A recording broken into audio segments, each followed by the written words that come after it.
Hello and welcome to The Natural View. I'm Maggie Jacqua. I'm the content director of Whole Foods Magazine, and I'm here with Todd Pauly, my co-host from 24 Stories Marketing. Hey, Todd. Hey, Maggie. Good to see you. Good to see you as always. And we have two special guests today. I'm so excited to introduce Trevor Connor. He is the CEO of the Paleo Diet, and Dr. Griffin McMath. She is the Paleo Diet's head of content. Welcome. Thanks for having us. Thank you so much. Yeah, great to have you guys here. Now, you both have interesting backgrounds, and I just want, for people who aren't familiar with you guys yet, to get to know you. So Trevor, I'll start with you. If you could just tell us about your background, which when I was reading up about everything you've done, it's been quite a ride. So take us on the journey. It has been, I have been compared to Forrest Gump. I started my career as a history major. I worked in website development. I worked in 3D animation. I ended up over in the health space. But the short version of what your audience would be interested in, I was actually a professional cyclist for several years. And got really interested in physiology and nutrition because of my sport. And as I was kind of getting to the end of my career, I went back to grad school. I got so interested in physiology. I'm like, this is what I want to study. And took Dr. Cordain's course. So Dr. Cordain is the founder of the Paleo Diet and had been studying sports nutrition for 10 years.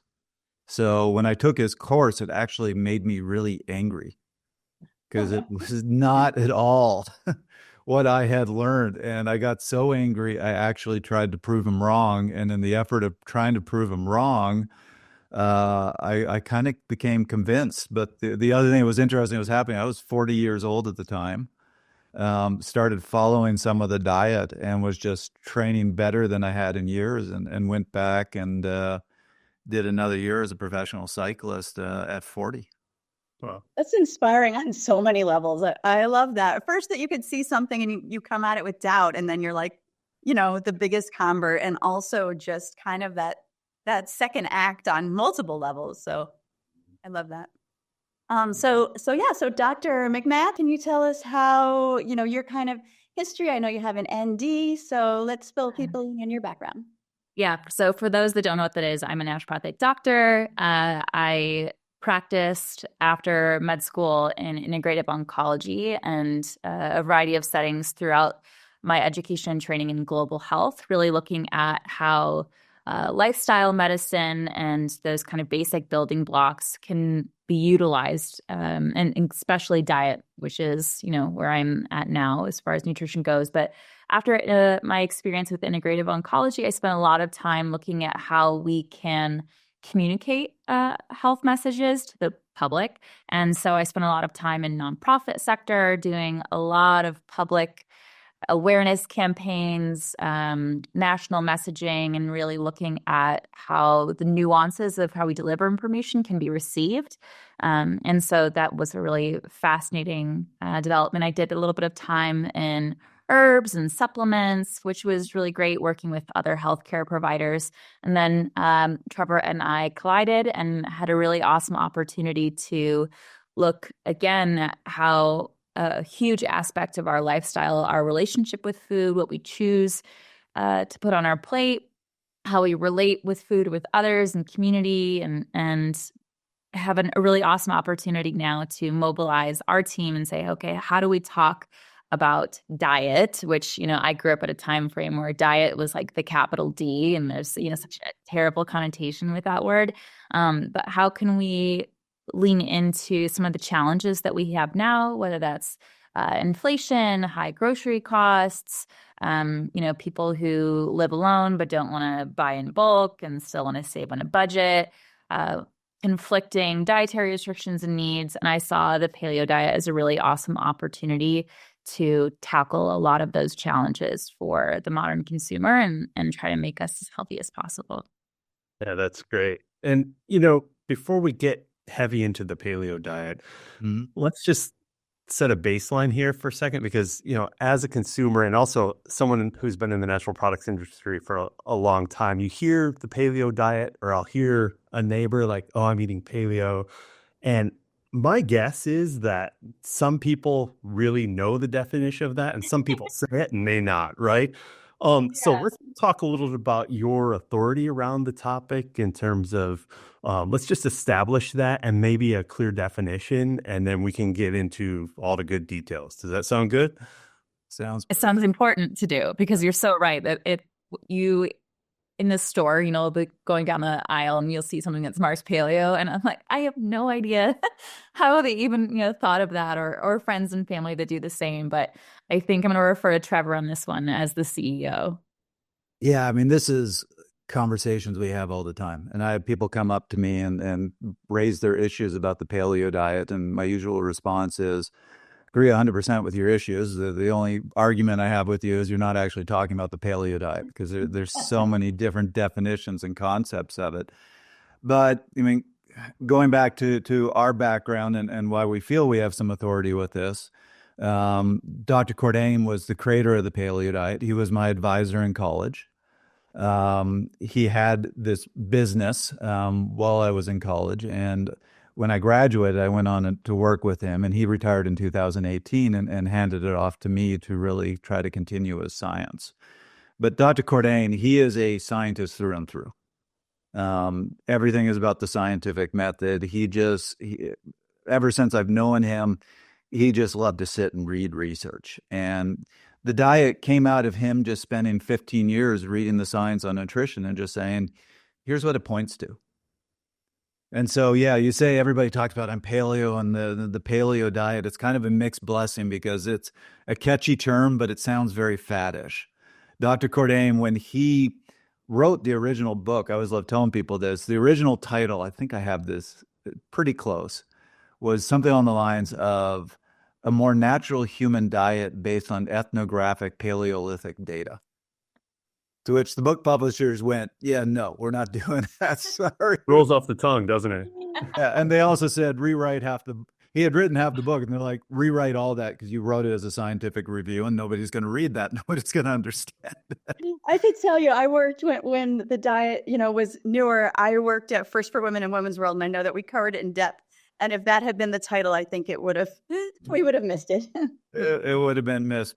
But, I really like to just keep this simple for people. And the way I try to explain to people, because you get some crazy ideas out there, is we know the Western diet is not healthy for us.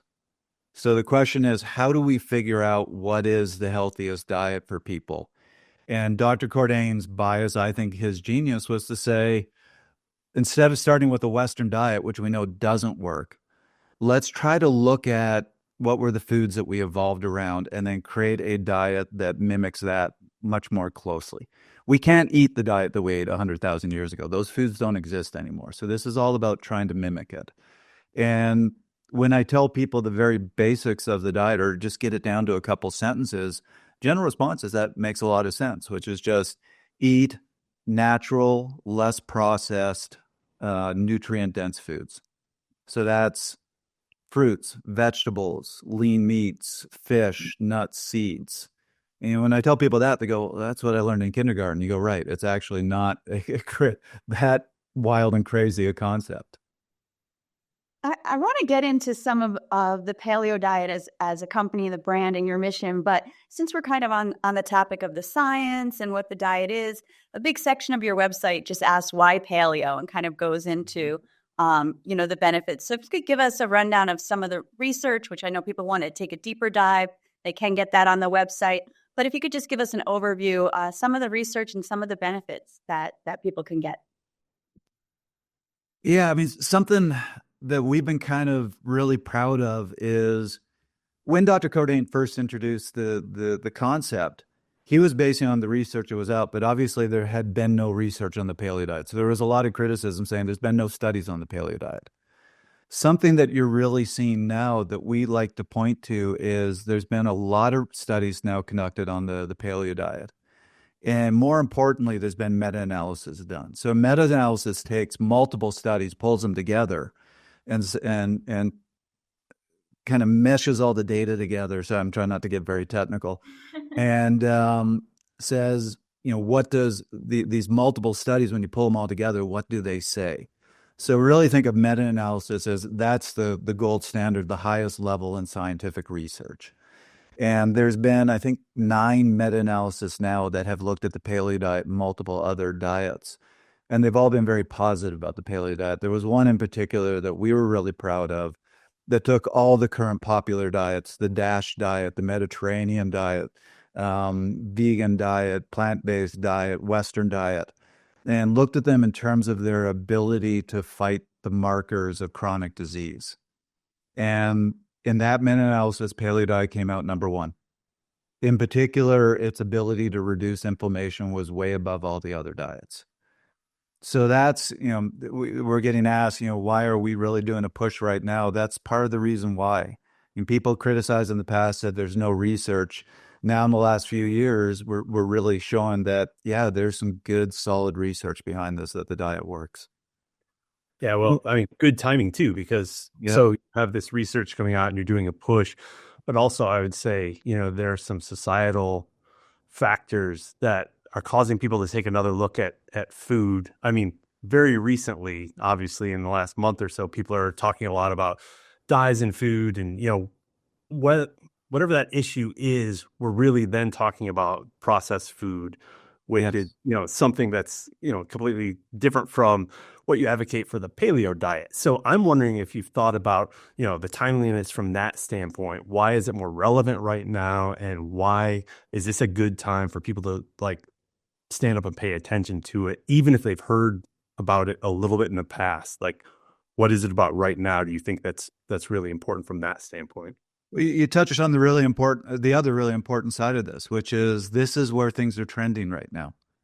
And I've said this before, I'll say this again. I don't care if we ever use the term paleo again. I just want to talk with people about what is good nutrition, where does the science point? And yes, what you're seeing right now in the literature that's now getting out to the public, and the public's getting very concerned about, which I'm really happy to see, is this issue with ultra-processed foods. And for anybody who's listening to this who doesn't know what that means, the simplest definition, I've read multiple studies on this, and one had a great definition, which is if you look at a food and you can't really figure out what the original ingredients were, you have an ultra-processed food. So, that's different from processed food. So, for example, peaches in a can would be a processed food, but you still know it's peaches. Mm-hmm. We were joking the other day. I had a really bad day. I had a flight coming off of my holidays and got delayed, and it was like midnight, and I couldn't believe it. I walked into the store at the airport and almost bought a bag of Cheetos, and still horrified by that. But that's a great example of an ultra-processed food, because you look at Cheetos and you go, what are the ingredients? I had no idea unless you read the packaging. And people are starting to understand when that. It's a late flight. What's that? limited sources and willpower.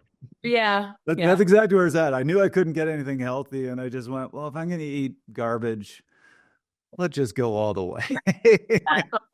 But that is an example. And people are starting to understand now that's not healthy for us. And this, again, makes the paleo diet really relevant, because if you remove heavily processed, ultra-processed foods from your diet, you are almost necessarily heading towards a paleo diet.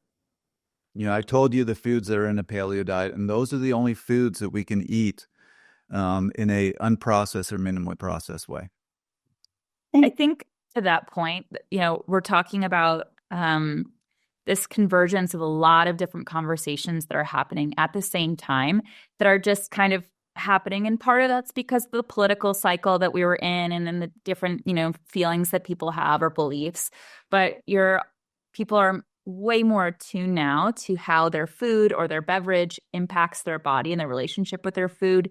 And not only because of that attunement and the research that's coming out, the consumer demand for healthier for you or better for you products, but also because we also have policies that are coming out, or requests, from the Surgeon General, of calling things what they are. This is a carcinogen, the same as this and that. We have more research on added sodium and how that is terrible for you. You have more people recognizing that grains and legumes are really inflammatory and just don't make them feel so great after they eat it, right? And so you have this kind of added sodium path that's coming in. You have the ultra processed foods conversation. You have, dyes and certain additives that aren't so great for you. And then you have people who are really frustrated with those having the UPF conversation by saying, stop focusing on this, focus more on how our diet is has an excess of calories, but minimal nutrient value or not enough fiber. And what I think we like to say is not one of those conversations needs to have the full center of the stage. We can actually hold multiple realities at the same time that, yes, you're so right. We agree. There's not enough fiber. We have way too many calories that aren't actually beneficial in nutrients and ultra processed foods. So what I find that's happening right now, and it's kind of conversations that we have around the office. Every week we have a journal club and we'll see this research come in. We'll see the headlines come in. We'll see policies be pushed out. We'll look on social media for critics and highly intelligent people who are, hoping we have another conversation. And all roads tend to lead back to this common ground dietary guideline, which happens to be the paleo diet. When you think of what's optimal, doesn't always mean that that's the most practical for every single person to put into place right now. And we look forward to the day where we can start to break down more and more of those barriers. But for optimal diet, all roads lead back to this common intersection that happens to be the paleo diet guidelines. Doesn't mean, to Trevor's point, that we, are so egocentric we always need to hear our name at all, but it just so happens that they line up.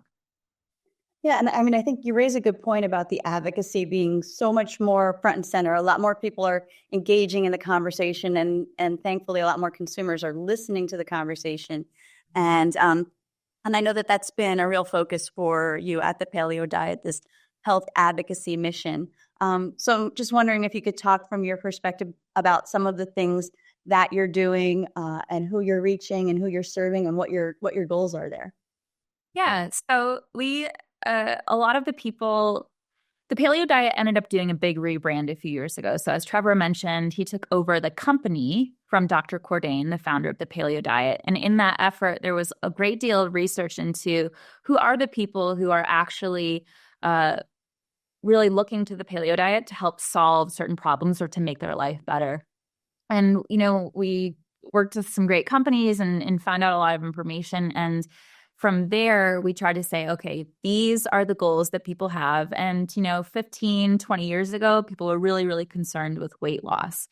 Now it's less about that, and for a variety of reasons, though, you have the like the Ozempic trend and things like that, but you have people who are really concerned about quality of life for as long of a life as they can have. So that's why you see even like pharmaceutical commercials, right, of grandparents being like, I can lift up my child to like put the star on the Christmas tree.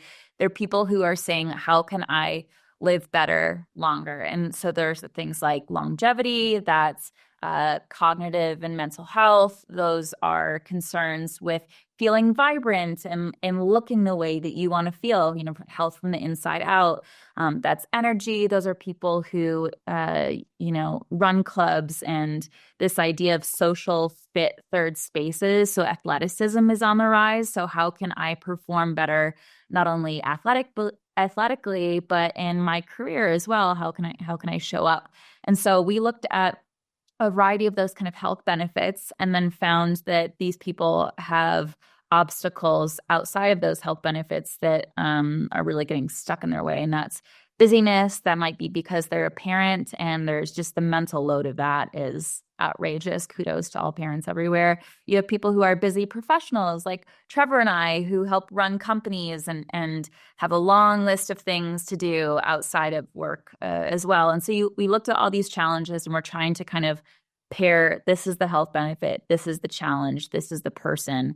How can we make this easier for them to meet and really attain those goals? And so working our way backwards from that, we look at everything from delivering information to where someone is, to creating resources to help them get started. So that might be something like, okay, just try it for 7 days. Here's everything you need for 7 days. You want to do more than that? Here's 14 days. You want to commit to a full month? kind of like the, sober October or dry January. Here's a 28-day kind of plan. So we look at resources like that. We look at helping people restock their pantry for the conversations we're having right now about ultra-processed foods.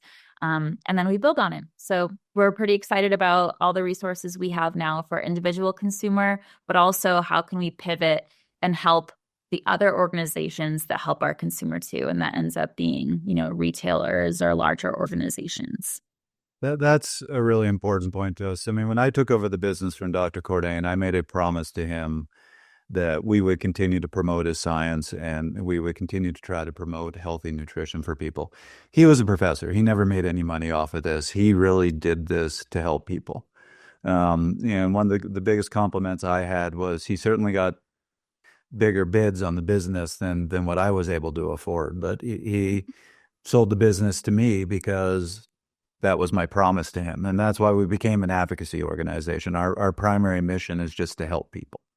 And what we've learned that Griffin was touching on is we can do so much through our website and our media. But the best way to do that is to go to the people who are providing the foods to their customers and try to work with them. We've talked with multiple people in the retail space who are saying, yeah, we actually want to help our customers. Our customers want to know what's healthy. CPGs that want to get better products out to their customers. So that's really where we've taken our mission as an advocacy organization to help those people help their customers.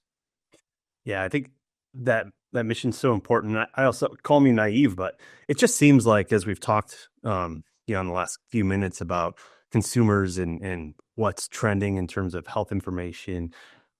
I don't know if you guys feel like this way, but I feel like people are getting back to that point of maybe, doing away with the notion that, hey, this fad workout diet, you name it, is going to help me lose 30 pounds. I only have to do it for 6 weeks. And then somehow magically, then the rest of their lives will be perfect. I'm not feeling that as much anymore. It just feels like people are getting back to the real, I have to go out, I have to exercise, I have to go out and play like I did when I was a kid, stay active. I have to eat, just as you've been talking about, the basic things we learned about, as you said, in kindergarten to make, that we all know is almost common sense. But I'm wondering, you mentioned your website and you've mentioned some resources. Do you want to just dive in a little bit? Because I think a lot of people are, I guess my point is a lot of people are on that train, or I hope they are. Yeah.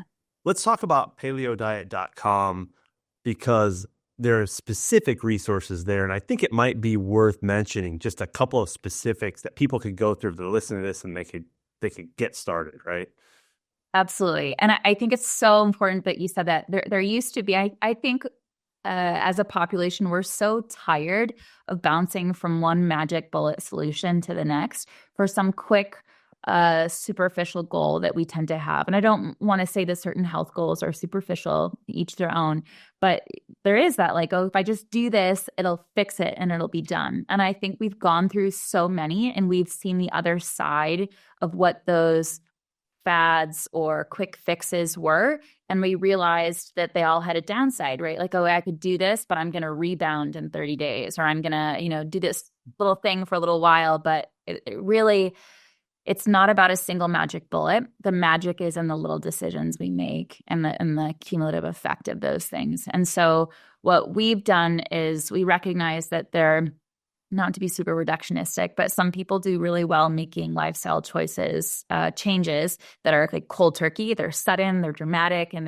they just full commit, full send into this new lifestyle.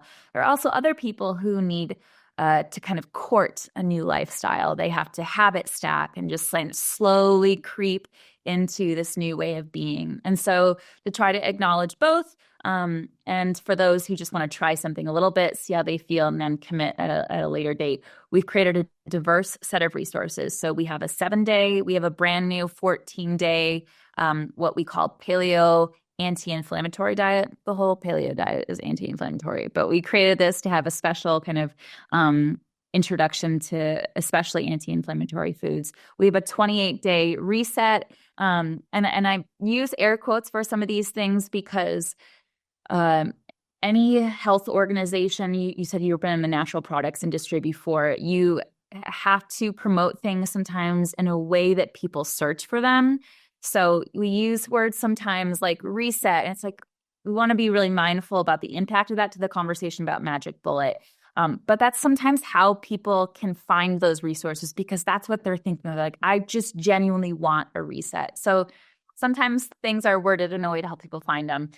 We have a grocery list so that people can take it to the grocery store and start to familiarize themselves. Like, what does it mean to grocery shop in a new way?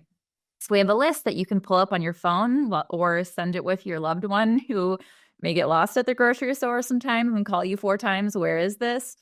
So each of those sections are headed where you can find this in the grocery store. I know my parents would have loved that 20 years ago. We have things like that, how to reset the pantry. And then one of my favorite new resources that we have, we had a conversation last spring with an entrepreneur and chef, Eric Oberholzer, was one of the founders of Tender Greens. And we were talking about health literacy when it comes to cooking, or so like culinary literacy. And if you can tell yourself, okay, I can walk through the perimeter of the grocery store with all that fresh produce for the deli counter, the meats, and I can get cut. And if I look at any handful of items, do I know what I could do with this? Do I know how to clean it, cut it, prepare it, cook it, store it? Do I know how to do this in a way that brings out its natural flavors, where I don't have to douse it in brown sugar, where I don't have to add all these sauces to it? Do I know what goes well with this? And do I know how my body's going to react to it? Guaranteed, most of us could only do that for a few produce items. So we said, what if we created this guide where we could help someone start to build upon different blocks of information, so that they could say, okay, I can go in and I know so much about a sweet potato. So now I can shop with confidence that I know not only what to do with this, which is probably going to reduce food waste too, but I know the health impacts of this, and I can actually cook for my health. I can cook for these goals that I hold near and dear. And so now you go to the Fresh Pick, so thepaleodiet.com. We have this series called The Fresh Pick, and it just takes you through the perimeter of the grocery store, everything from the quick facts that you need to know, kind of a guesstimate of how this could impact your budget, and recipes that you can utilize this in. Our hope is that over time, people exploring this resource especially will become less reliant on recipes and more curious, more experimental with their food, and say, okay, yep, I'm just going to grab these things because I basically know what to do with it now, or I don't have to use a recipe. That being said, I am partial to the fact that we have amazing recipes on our site that don't rely on a ton of salt or a ton of all of these different additives, like added ingredients that just, it's like when you go get sushi and you see someone just douse each bite in soy sauce. You're like, are you even really getting the flavor of what was meant for you? We believe the kind of the same thing about food. Is there's some really amazing ways to cook with fresh ingredients that allow the chemistry of those ingredients to come alive and not rely on all these things that, you know, are good in your fridge for 5 years. So the Fresh Pick series is the one I probably hammer home on the most, because I think it's kind of your companion to everyday life. Whereas these other resources are great to, get you kickstarted, to catalyze a movement. But the Fresh Pick series is just something that can be with you every day. We really were, as a society, focused on the quick weight loss approach, and you're seeing it shift more now towards a lifestyle, which is something I love to see. So to give you an example, I've been a cycling coach for a long time. And I've had athletes come to me and say, I've got an event in 6 weeks. Can you coach me to that event?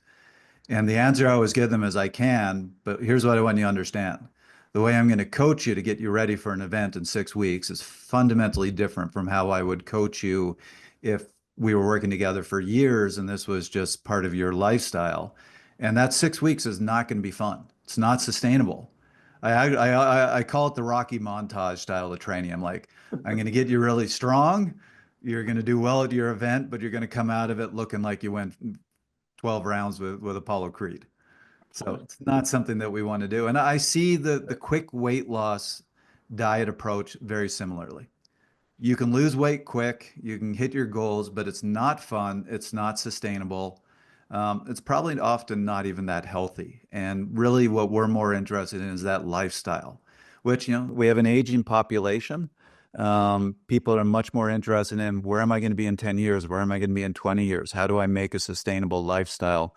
And that's what we're much more interested in helping people with, is how do you do this so that you can still be doing this in a couple of years? You can be healthier, you can be balanced, you can actually be enjoying this. I would add to that, the sustainability factor is not only how can we be doing this in a few years, but like our decisions, especially as adults with information, make informed health choices. Our decisions are viewed by others as well. They're viewed by our kids, our grandkids. If you are a supervisor and how you check emails at night becomes the expectation of your employees, how you dine, like people are watching the decisions that you make. So what is going to be the influence that you make? And on top of that, can our Earth, can our planet sustain the decisions that we're making today? And obviously the climate crisis is an increasingly necessary conversation and popular conversation. So people are starting to finally make decisions when they shop for food or when they go out to eat. Is this not only good for me? Is this good for the planet? Is this void of things that are harmful to me? But was this made in a way that also gives back to the planet? So, you see more and more documentaries on regenerative agriculture, sustainable farming practices, responsible farming practices. People are concerned about how their eggs are, make their way into the grocery store. So I think when we have a conversation about, is this a sustainable life choice for me? Is this a sustainable life choice for those who are watching the decision and learning from the decisions I make? And is this a sustainable decision for the planet that gives me this food?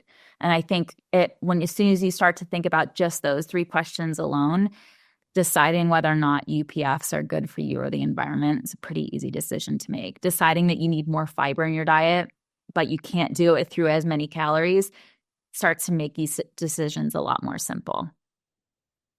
Yeah, that's a great point. And like you're saying, so many great resources, so many great things to think about. And I want to put it into context a little bit more for a lot of our viewers, which are the retailers and the brands. And Trevor, I know you've talked in our magazine about certifications, and you have resources on the website about that as well. So can you kind of step back and talk for the retailers specifically, and also for the brands, kind of how they can use the resources that you have, what things you see that they need help with, and how you can kind of integrate there? Yes, I mean, we have made most of our resources available for free. And certainly talking to your audience, as you said, that's the retailers and the brands. We are always happy to talk with anybody in that space and just ask the question, how can we help you? Make these resources available so that they can get them out to their customers, make our science team available if you have questions about, what is the science saying about this? What is the science saying about that?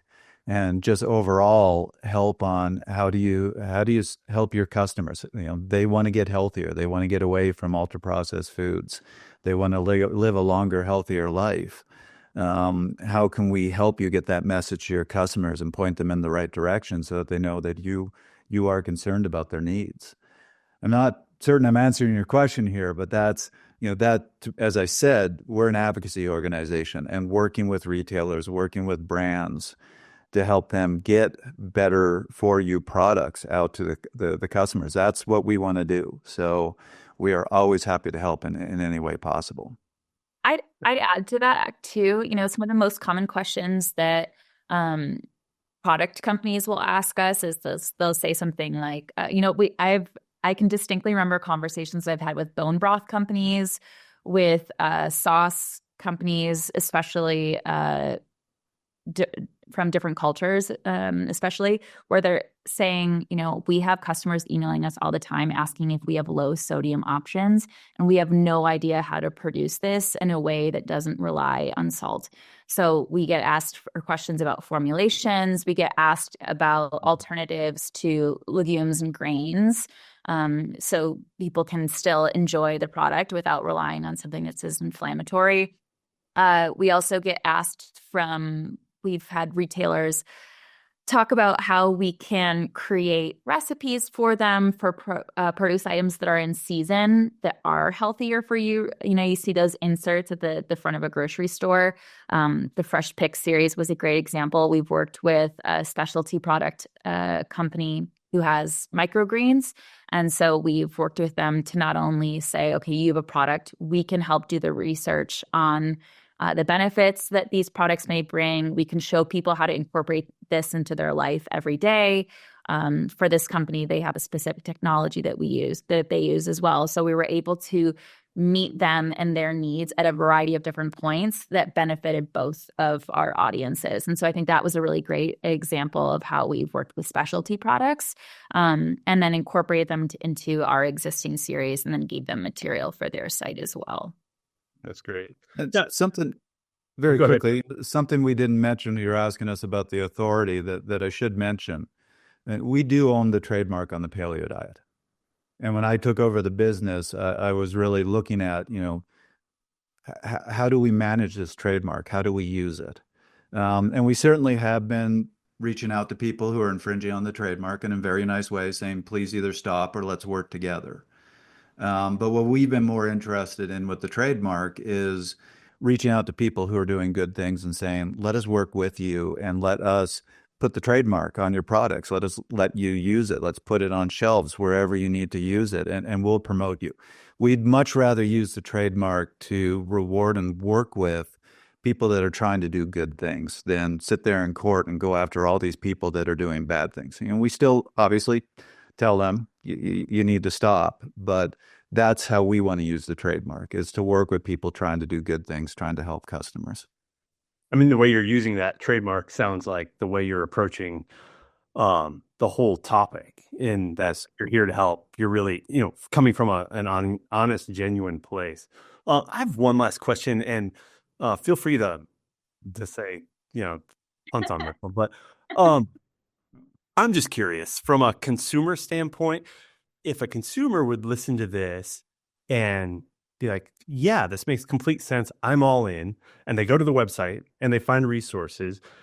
A lot of times when consumers try to change behavior in such a way, let's say there's a consumer that's eating a really heavily processed diet and knows they need to change, and in the back of his or her mind knows, like, okay, this will help me live a longer, more enjoyable life, but that sometimes seems a little abstract. What would you tell someone who's like, I want to do this, but it's so hard because I have 20 years of ingrained food habits? What's that motivation you can give them? What's that from a coach or from an ND standpoint? What's that thing you can give them to say, it's worth it? After a certain amount of time, you're on the other side of it, and then this is worth it. And you'll know why, because. Yeah, I love that you mentioned from the coach perspective, because I have been surprised how much my experience as a cycling coach has really helped in the nutrition space. And so my answer to that question, short answer is celebrate successes. So the longer answer is, I have, as a coach, worked with athletes who have raced the Tour de France. I've worked with athletes that just bought their first bike and, just need the very, very basics. And what you don't do as a coach is when that brand new athlete goes out and does their first 20-mile ride and they're excited, you don't go, what's the big deal? My tour guide just did 100 miles yesterday. Everybody is different. You always have to start with where you're at and what's the next step and what's the next step, and celebrate each of those successes. So yes, it's overwhelming for somebody to say, I've been eating a heavily processed, I know very unhealthy diet for 20 years, to go, now I'm going to make my diet perfect. That's like that athlete who just bought the new bike saying to me, coach me the way you coach a Tour de France athlete. My answer is going to be, you're going to survive 2 weeks and then you're going to be dead. Let's start with where you are, build the right plan for you, and then grow. And look, some of those athletes who just bought their new bike, they're 20 years old. They might very well end up becoming a pro. But you have to start where you are and just little steps, celebrate successes, and grow from there. And you'd be surprised. I always have athletes say to me, it's like, I never really felt like I was progressing. This never felt that hard. But 4 years down now, I look at what I'm doing now, and I couldn't have done, like my typical week now, I couldn't have survived when we started. And that's the way you want to progress. Similar to Trevor's experience as a coach in naturopathic medical school, we learned a couple things relevant to this question. One, meet the patient where they're at right now, who they are right now. And another thing that we learned was, chronic disease, hence that, prefix, takes time to develop, meaning time to find balance again. You'll need time to kind of reverse it. So quick problems might need quick solutions, but a longer term problem, you need to allow yourself that space. So yes, celebrate successes, but I think one, starting to ask yourself questions and then being really compassionate with what the answer is. So an example of that in real time, I am, let's say, feeling really moody. I am really craving chocolate. I'm going to the grocery store and I just have a very specific craving. I want it. I want it now. I also don't know why, but I really want Cap'n Crunch cereal, peanut butter specifically. And I'm a zesty personality. I'm going into the grocery aisle and I'm looking at all these different options of what I think that I want. If I stopped, took a deep breath, and asked myself, what do I really want and need right now? What are these cravings? What are these things? What does this actually mean? What is my body asking for? I might realize that I might actually have low iron levels and I should head over to the deli and get steak for dinner that night. Or maybe I do need a little bit of chocolate, but it's dark chocolate that has something else in it that's going to give me the benefit. If I can start asking myself questions that my daily routine when I get home from work is, it feels like a success or the day is closed if I walk up the stairs, I go to the kitchen and I crack open a beer, that feels like I've had closure to the workday now. I can decompress. We can start asking ourselves, why do I do this? And is this actually really aligned with what I want out of life? Well, no, because I have a beer every single night or a glass of wine every single night. Then I sleep like crap. And then I wake up and I need 3 cups of coffee in order to perform at work. And I'm never fully arriving. I'm always medicating in some type of way to adjust for another decision that I already made. So if we start asking ourselves questions and you actually listen and are compassionate with the answer, you can't unknow once you know. Doesn't mean you're always going to make a decision that's going to fully tap into the answer. But once you start asking yourself these questions, you'll find out the information. It's going to make it easier to say no to something because you're saying yes to something else. It's much more aligned. So for me, it's start asking yourself questions, allow yourself the compassion to fully acknowledge the answer. And then over time, you're going to start making decisions that are really aligned with what those answers are. And at the Paleo Diet, we promote 85-15. So it's this, try to eat paleo 85% of the time. If you're going to try to respond with the Cheetos, which just cracks me up because I'm like, only the CEO of the Paleo Diet would be like, I'm so bad. I had Cheetos, or I'm like, you don't even want to know what I did the other day. But, if you can shoot to do this 85% of the time and 15% of the time, I don't like to call it a cheat day, but there is some, because that's just not the relationship we want to set up with food. But there is science to consolidating it to one day rather than it being 15% of each of your day, right? Is that chronic exposure idea? Then that's great. That's fantastic. So ask yourself questions, hold space for the answer, be nice to yourself, even if you indulge in Cheetos at the airport. And, if you're going to do it, then do it. Don't guilt yourself over it and just try to keep those frequencies to a minimum. And sorry for me to go on a tangent, but Griffin touched on something. You asked the question, recommendations for consumers. I would just love to give one recommendation as a great starting point. And this is, forget all these different diets, forget all these different names, everything else. If you've been eating that ultra processed diet for years and you want to make one change that's going to have a big impact, start adding more nutrient dense foods to your diet. And here's one of my big rationales for that. We think hunger signals are an on-off switch. We're hungry or we're not hungry. When we're hungry, just eat anything and you're fine. And that's not actually the way it works. Our bodies are hungry for something, and we've unfortunately gotten really bad at hearing those hunger signals. So the problem is we're hungry and we go, okay, I'm going to go grab a bag of chips.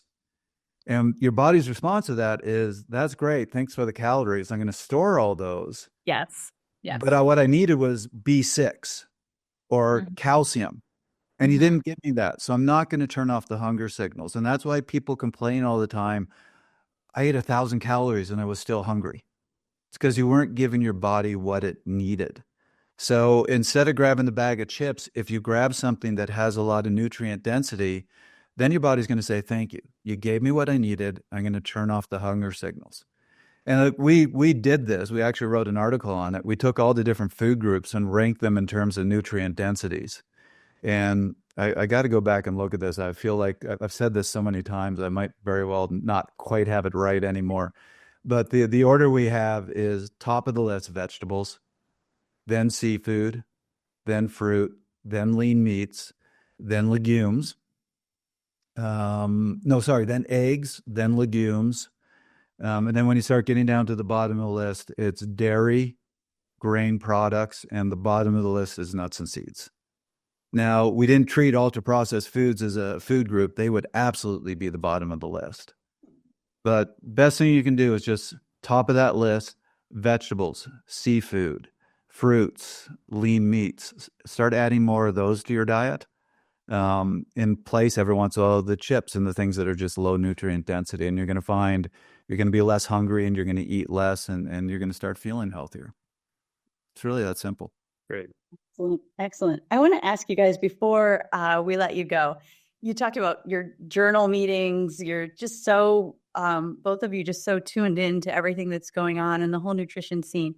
So just looking ahead, 2025, we're here at the start of the month now. What trends are you seeing? Griffin, I'll start with you. Any research emerging that's got you excited, or just what you're seeing kind of out there in the world?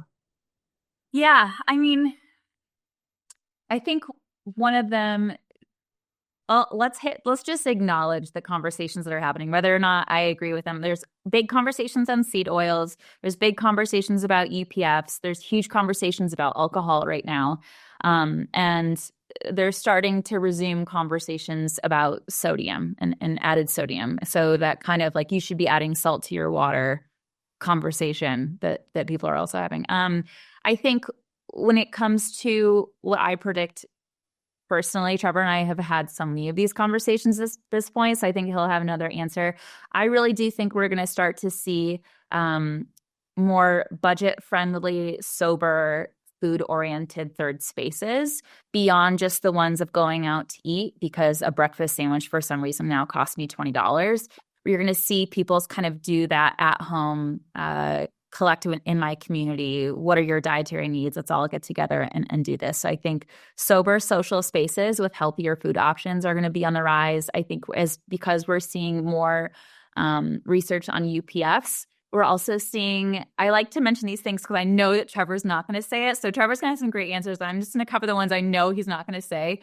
I'm also, from the spaces that I monitor and just kind of participate in, there's a rise in creative community and industries kind of crossing over. So you see this with fashion and music coming together for certain collaborations. You see this with a lot of cooking and health influencers meeting with artists and bringing those things to life, which is one of the reasons that fridgescaping became a thing this past year.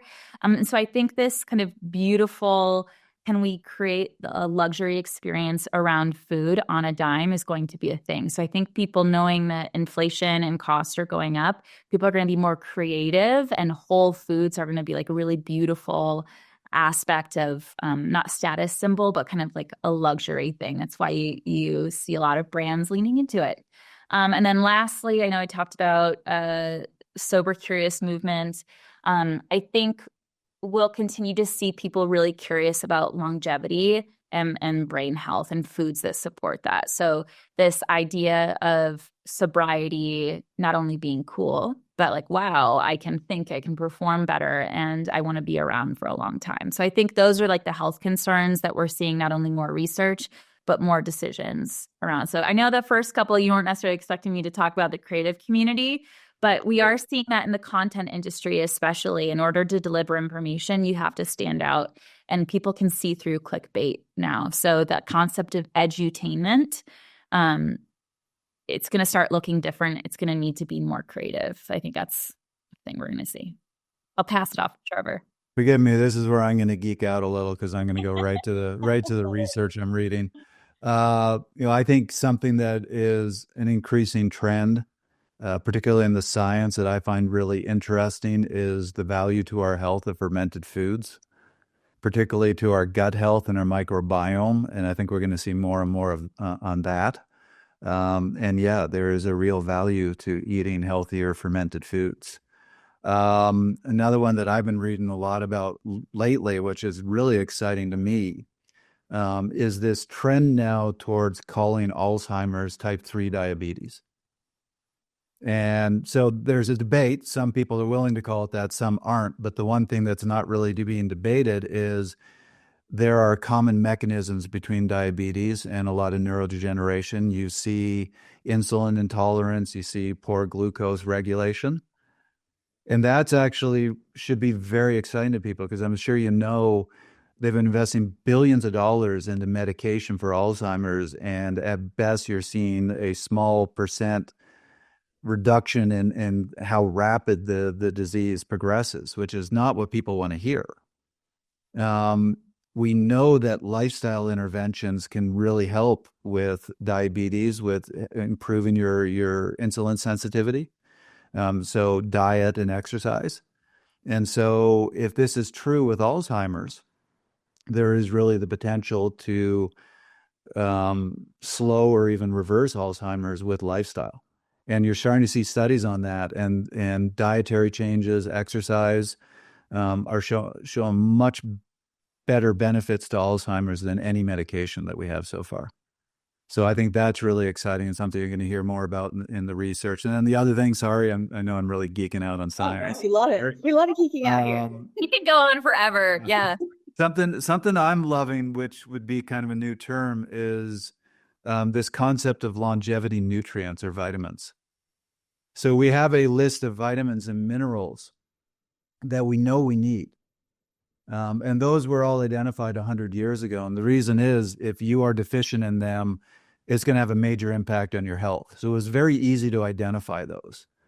But what's very recent is this idea that there are actually a huge list of vitamins and minerals, phytochemicals, all these different nutrients that we need for long-term health that haven't been identified, because where somebody was deficient in vitamin C, you could see in 6 months they develop scurvy and you go, okay, they need vitamin C.